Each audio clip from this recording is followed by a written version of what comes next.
कल जो है 19 तारीख था, कोलकाता म्युनिसिपल कॉरपोरेशन का चुनाव था। सारा दिन भर जो है हिंसा तांडव देखने को मिला, आपने भी देखा होगा हमारे चैनल के माध्यम से।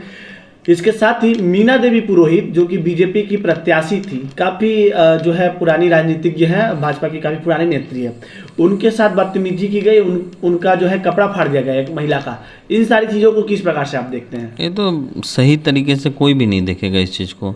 हम अपने देश में हम बोलते हैं डेमोक्रेटिक कंट्री है, यहाँ डेमोक्रेसी है, लेकिन लोकतांत्रिक देश में आपको अगर इस तरह से महिलाओं के साथ सिर्फ चुनाव जीतने के लिए इस तरह से महिलाओं के साथ दुर्व्यवहार होगा तो उसको तो कोई भी पॉजिटिव नहीं मानेगा। मैं क्यों, एक आम जनता से भी अगर पूछेगा तो उसको ये गलती मानेगा कि ऐसा होना नहीं चाहिए। लेकिन मैं देखता हूँ चुनाव जीतने के लिए हम लोग के वेस्ट बंगाल में इस तरह की राजनीति हो रही है कि चुनाव जीतने के लिए मतलब किसी भी हद में चले जा रहे लोग। एक सभ्यता एक होता है ना कि मतलब आपसे सीनियर कौन है या आपसे बहुत एज में बड़ा हो, वो सब का भी कोई मायने नहीं रखता। बस हमें जीतना है तो जीतना है किसी भी हाल में, उसके लिए हमें कोई भी काम करना पड़े, किसी की मर्डर भी करने पड़ी या किसी के साथ दुर्व्यवहार भी करना पड़ा तो वो भी करेंगे हम, और लोग करते भी हैं। मतलब लोग को नहीं बोलूँगा, जो नेता लोग हैं जो दूसरे दल के, वो लोग इसको करने में भी हिचकिचाते नहीं हैं। तो अब इस चीज़ को हम लोग क्या बोलेंगे? हम लोग जब यंग जनरेशन के लड़के अगर ये सब चीज़ देखेंगे तो हम लोग तो बोलेंगे ही कि ये सब चीज़ सही नहीं है, गलत है, इसको बदलना चाहिए। अच्छा, शायद आपको जानकारी होगा, भाजपा ने चुनाव आयोग से मांग की थी कि नगर पालिका के चुनाव में सेंट्रल फोर्स दी जाए, लेकिन पूरी जो व्यवस्था है वो राज्य सरकार की पुलिस के द्वारा देखरेख में हुआ।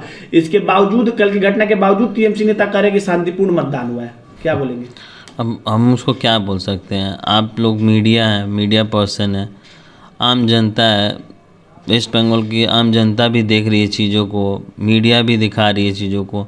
अब कैमरा में आया वो चीज़ जब इतना साफ साफ दिख रहा है कि हर जगह इतना डिस्टर्बेंस हुआ, हर जगह लोगों को वोट नहीं देने दिया गया, हर जगह मारपीट हुई, जो दूसरी पार्टी है जैसे मान लीजिए बीजेपी, कांग्रेस, सीपीएम, उनके जो कैंडिडेट थे उनके साथ बदतमीज़ी की गई, उनको मारा गया, उनके ऊपर अटैक हुआ, उनके वोटर्स के ऊपर इस तरह की टॉर्चर्स हुई। तो इतने साफ साफ जब कैमरा में दिख रहा है उसके बाद भी वो चीज़ों को बिल्कुल निगलेक्ट कर दे रहा है, बिल्कुल मतलब नज़रअंदाज करके बोल रहे नहीं तो कुछ तो हुआ ही नहीं। जी बिल्कुल। तब उसमें मैं क्या जवाब दे सकता हूँ? वो तो साफ साफ सच्चाई आपके सामने है, तो मुझे नहीं लगता उसको जवाब देने का कोई ज़रूरत है। ये तो आम जनता समझ ही सकती है। इन सारे घटनाक्रमों को देखते हुए क्या आपको लगता है कि अब आने वाले समय में नगर पालिका चुनाव में भी जो है केंद्रीय बलों की नियुक्ति होनी चाहिए, बिना कि सेंट्रल फोर्स के चुनाव कराना संभव नहीं? मुझे तो लगता है कि ऐसे पहले तो होनी नहीं चाहिए, लेकिन वेस्ट बंगाल की जो सिचुएशन जिस तरह की हो गई है, अब तो मुझे लगता है छोटा से छोटा चुनाव में भी हम लोग को मतलब सेंट्रल फोर्स की मदद मांगनी पड़ेगी। क्योंकि अगर आप फेयर इलेक्शन चाहते हैं तो पुलिस प्रशासन को लेकर तो होगी नहीं, आपको सेंट्रल फोर्स के ऊपर ही डिपेंड रहना पड़ेगा।